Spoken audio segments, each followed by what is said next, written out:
Today, we're going to give you a complete guide to AI training jobs, what they are, what the work is like, how much they pay, and how to get hired. Yeah, and it's such an important topic right now. It really is. I mean, we are looking at this massive change in the job market. Just in the past 2 years, job postings for AI trainers have increased by over 150%. Which is huge. Right, it's growing incredibly fast, and it's opening up this completely new way for you, listening at home, to earn a living right from your computer. Exactly. You have probably seen these jobs advertised online. You might see ads calling for remote workers or flexible data analysts. Or freelance writers, yeah. Right, but a lot of people see those ads and they just feel confused. They have no idea what these jobs actually involve. They might even think it's a scam. Oh, absolutely. Or they think it sounds too technical for them. But it is very real. The demand is huge, and you do not necessarily need a background in technology to do it. So why is there such a massive demand right now? I know it comes down to something called the data wall. Yeah, the data wall. So basically, artificial intelligence models have already read most of the internet. They have consumed millions of websites, public books, articles. Just reading everything out there. Everything. But now they have hit a wall. They cannot just read more random internet pages to get smarter. They need something better. Because a lot of the internet is messy. It's messy, incorrect, or just not very helpful. I mean, anyone who spends time online knows that. Exactly. So to get past this wall, the AI needs a different kind of teaching. It needs real humans, people who have specific knowledge to teach it complex subjects. And it needs humans to teach it how to behave, right? Yes, that is so important. How to be polite, how to be helpful, how to be safe. You cannot teach an AI human values just by feeding it more raw data. You need human experts to guide it step by step. You do. You need real people. So it's like moving from giving the AI a giant encyclopedia to giving it a personal tutor.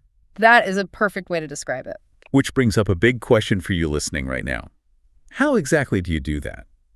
Let's break down how humans actually help train an AI. Sure. I know there are a few main ways. The first one involves this very technical-sounding term, reinforcement learning from human feedback, or RLHF. Yeah, that sounds really complicated. It does, but really it is just like a teacher grading a student's paper, isn't it? That is the perfect way to look at it. Do not let the complex acronyms scare you. Right. Imagine the AI is a very eager, very fast student, but sometimes it gets a bit confused. The AI writes an answer to a question, and you, the human teacher, give it a grade. You tell it if the answer is good or bad. Or somewhere in between. And over time, through your constant grading, the AI learns what a truly good answer looks like. Okay, so if RLHF is like grading a paper, what happens before the AI even writes the paper? Because I know a lot of this job involves simply helping the AI see or read the world correctly. Yes, which brings us to the second concept, data annotation. Data annotation. What does that mean in simple terms? It is basically labeling information so the computer can understand it. For example, imagine you are looking at a picture of a busy city street in the rain. Okay, I'm picturing it. There are people, bicycles, umbrellas, and cars.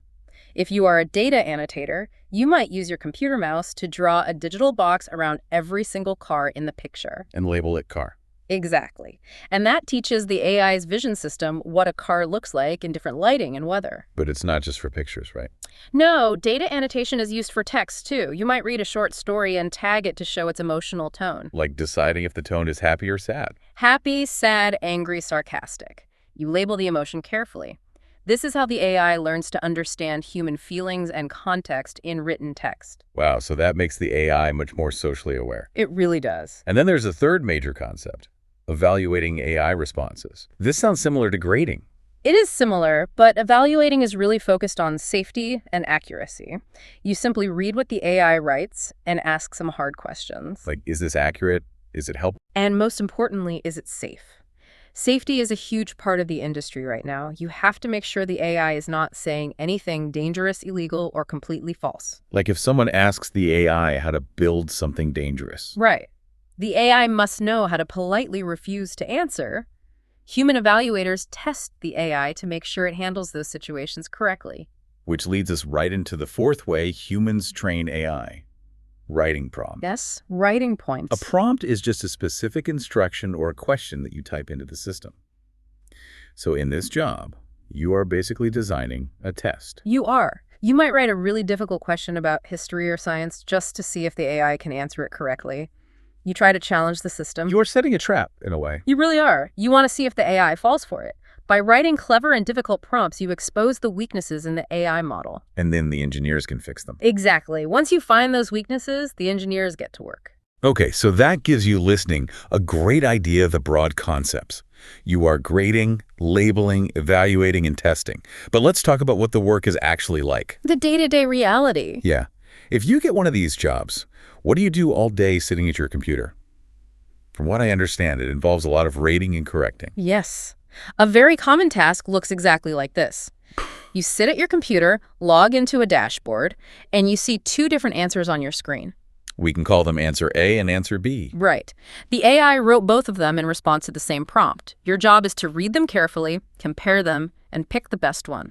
But it is not a fast choice, is it? You don't just glance at it and click the one that looks prettier? No, not at all. Fact-checking is about 99% of the job, because you really cannot trust the AI at all. You have to be extremely careful, because the AI sounds very confident, even when it is completely wrong. Yes. This is what the industry calls a hallucination. The AI is basically making things up. Can you give an example of a hallucination? Sure. Let's say the AI tells you that a famous historical event happened on a Tuesday in 1850, and it gives you a beautiful, confident paragraph describing it. If you are reading quickly, you might just think it looks great. You might, but your job is to stop, open a new window, research that specific claim, and prove it is true. You have to verify everything. So you spend a lot of time reading, researching, and looking for tiny mistakes. A lot of time. Let's look at some simple, real-world examples to make this concrete for you listening. Imagine you're a professional writer or editor. What would you do? Your task might be fixing the tone of a customer service chatbot. The AI might give a technically correct answer to a customer's question, but it sounds a bit rude or robotic. So your job is to rewrite the answer so it sounds polite, friendly, and natural. Exactly. You make it sound human. And if you have technical skills, your day looks completely different. Very different. Let's say you are a computer coder. You might ask the AI to write a Python script to build a simple website. When the AI gives you the code, you don't just read it. No, you have to copy the code, run it on your computer, check it, and make sure it actually works. And if it is broken? If it is broken, you have to find the bugs and fix them to show the AI the correct way to do it. And this goes all the way up to highly specialized experts, right? Yeah. Like doctors. Oh, definitely. A doctor might look at medical data. They teach the AI how to answer general health questions safely, ensuring the AI never gives dangerous medical advice. So the actual task changes depending on your skills. It does. But no matter what your task is, whether you are a writer, a coder, or a doctor, there is one major rule everyone must follow. What is that? You have to explain your thinking. Oh, right. Writing out the feedback. That is a crucial point, and it is where many beginners struggle. Giving written feedback is the most important part of the job.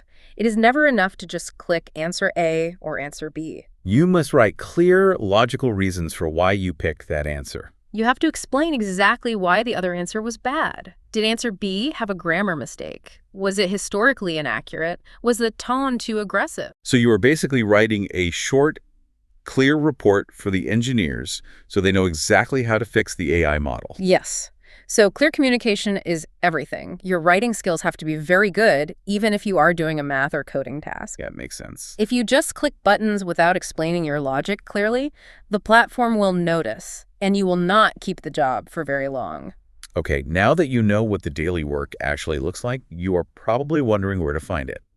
Let's talk about the platforms that hire AI trainers. These platforms act as a bridge. Right. They connect freelance workers like you to the big tech companies that are building the AI models.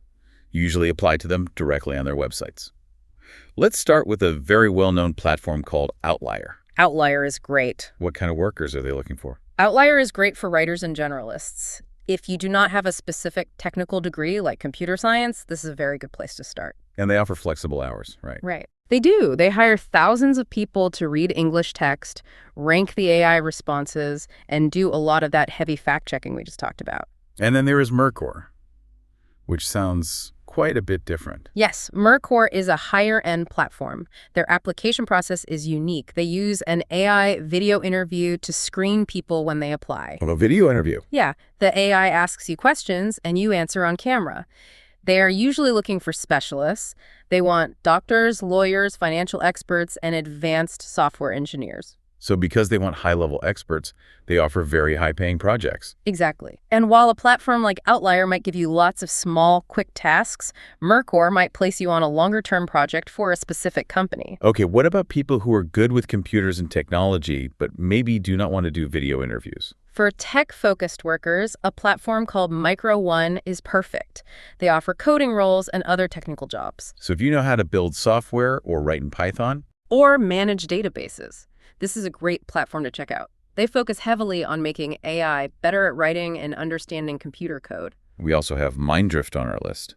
Who should apply there? Mindrift is excellent for writers, editors, and domain experts. And the great thing about Mindrift is that absolutely no coding skills are required to join them. Just to focus on language. Just language, if you love words, if you enjoy editing, and if you are good at making text sound natural and human, Mindrift is a strong option for you.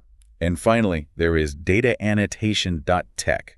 This one is incredibly popular right now, and a lot of people talk about it online. Dataannotation.tech is huge. They offer a lot of general tasks, and you can usually log in and pick up projects from a dashboard whenever you want. But they are very strict about quality, aren't they? Very strict. You must know that they focus heavily on quality. They have very strict critical thinking tests when you first apply. They want people who can analyze complex information and write excellent, detailed feedback. So those are the main platforms: Outlier, Mercor, Micro, Mindrift, and dataannotation.tech. You can search for them and apply to all of them online. But let's get to the biggest question you probably have right now. It is the most important question for anyone looking for work. How much do these AI training jobs actually pay? Yes, exactly. Let's break the pay ranges down simply. Well, it really depends on your skills and the difficulty of the task. For general tasks, the pay usually starts around $15 to $20 an hour. And just to clarify, that is for tasks where you do not need a special degree. Right. That covers basic reading, fact-checking, and rating answers based on common sense and good research skills. It is entry-level pay for the industry. But you can move up. Oh, yes. If you have more experience or if you consistently provide high-quality work, you move up. Mid-level tasks or specialized tasks pay between $40 and $55 an hour. That's a nice jump. What kind of tasks pay that much? This jump in pay might be for coding tasks, translation work if you speak multiple languages fluently, or tasks requiring a university degree in science or mathematics. And then there are the elite experts. You mentioned doctors and lawyers earlier. Yes. Elite experts working on platforms like Mercor can earn a lot more. Because their time and knowledge are so valuable, they can earn between $100 and $170 an hour. Or even more in some rare cases. True. If you do this work full-time and have specialized skills, yearly salaries can range from $50,000 to over $100,000 a year. That is very impressive, especially for remote work. It really is. But let's be totally clear about the skills needed. I hear a lot of people say, I can't do this. I don't have a computer science degree. Is that true? That is a very common myth, and it stops a lot of smart people from applying. So you do not need an IT background.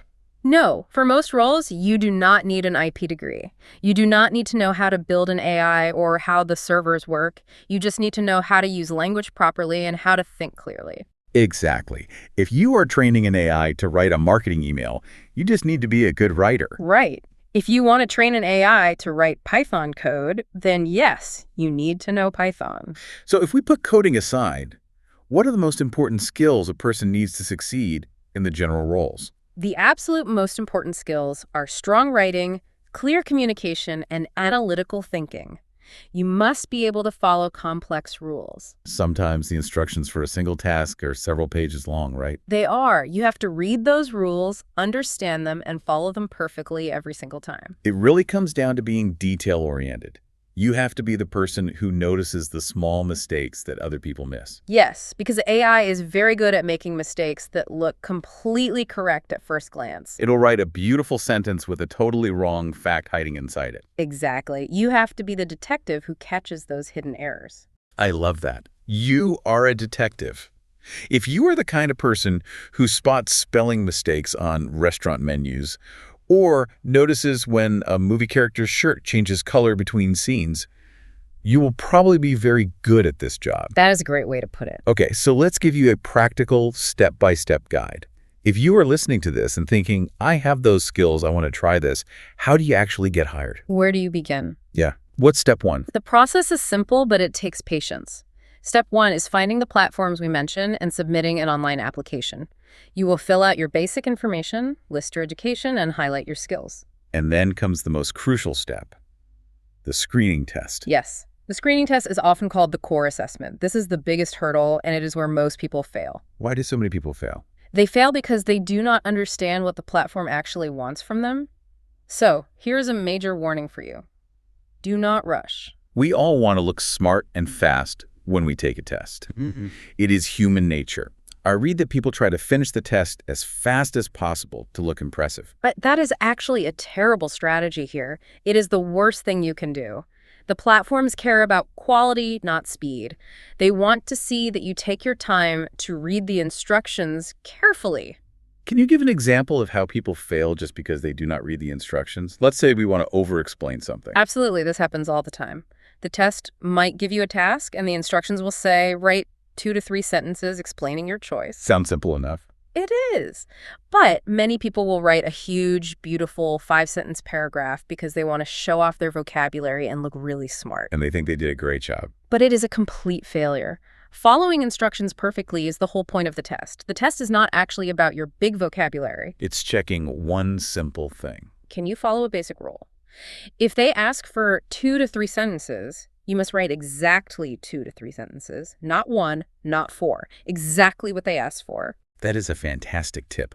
You must pay attention to every single detail. Is there anything else you should absolutely avoid during the test? Yes, this is extremely important. Do not use AI to help you pass the test. Oh, right. Do not open any AI chat tool and ask it to write your answers for you. The platforms have advanced software that will know you used AI. And if you do this, you will be banned from the platform forever. They are hiring you for your human brain, your human logic, and your human writing.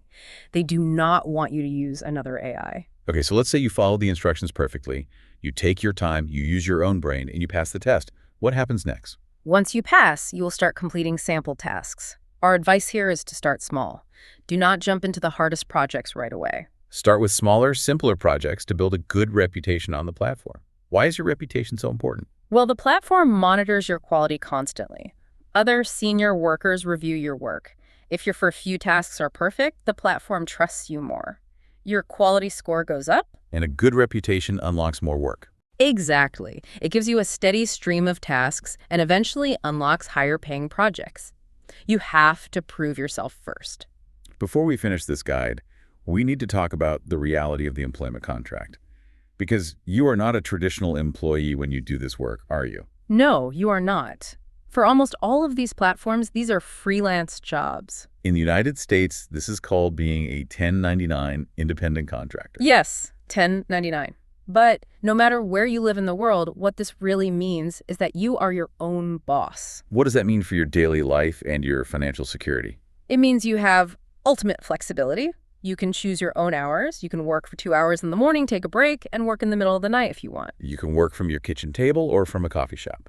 But the trade-off is that you are completely responsible for yourself. You must handle your own taxes. Because the company does not take taxes out of your paycheck for you. Right. You have to save a portion of your money to pay the government later. And there are no traditional safety nets. Correct. You do not get company health insurance, you do not get paid sick leave, and you do not get paid vacation days. If you do not work, you do not get paid. It requires a lot of discipline. You have to manage your own schedule and your own money very carefully. Working from the beach sounds great, but it only works if you actually sit down and do the work. That is very important to keep in mind. The flexibility is amazing, but it requires responsibility. So to summarize our main points today, AI training is a rapidly growing field with a massive demand for human knowledge. It really is. It offers incredible remote flexibility. You can work from anywhere in the world on your own schedule. All you need is a computer, a steady internet connection, and the ability to think critically, communicate clearly, and follow detailed rules perfectly. Exactly. If you are detail-oriented, if you have strong writing skills, and if you are curious about how technology works, this could be a fantastic opportunity for you. You do not need to be a computer genius to get started. You just need to be a careful, thoughtful human being who is willing to learn. That sums it up perfectly. We highly encourage you to try it if you are interested. It is a unique way to earn money, and it's also a front row seat to the future. You get to see how these AI models are built from the inside. It's pretty amazing. But before we go, we want to leave you with one final fascinating idea to think about regarding that future. Yes, it is a question about where all of this is heading. We talked today about how humans are desperately needed to train the AI to get past the data wall. Right. But what happens when AI becomes so smart and so advanced that it no longer needs human trainers? That is a huge question. Is that actually something companies are trying to do? Yes, some companies are already researching it. They are creating something called AI judge models. What does an AI judge model do? This is a system where one AI is used to train and evaluate another AI. So the first AI writes an answer, and the second AI acts like the human teacher, grading the paper and providing the feedback. So the AI is essentially teaching itself to be better without us. Exactly. So we want you to ponder this. In a future where AI trains AI, what will the role of the human expert become? Will we still be the teachers and the judges? Or will our jobs change into something completely different? Will we become more like philosophers or managers of these AI systems? It is a fascinating and somewhat wild thing to consider as we watch this technology grow so quickly. It really makes you wonder. It does. It makes you wonder what the job market will look like in just 5 years. Thank you so much for joining the conversation today. Thank you for having me. We hope this complete guide helps you understand the world of AI training jobs, what it takes to succeed, and what the daily work actually feels like. Have a wonderful day, and we wish you the absolute best of luck if you decide to apply and start your journey as an AI trainer.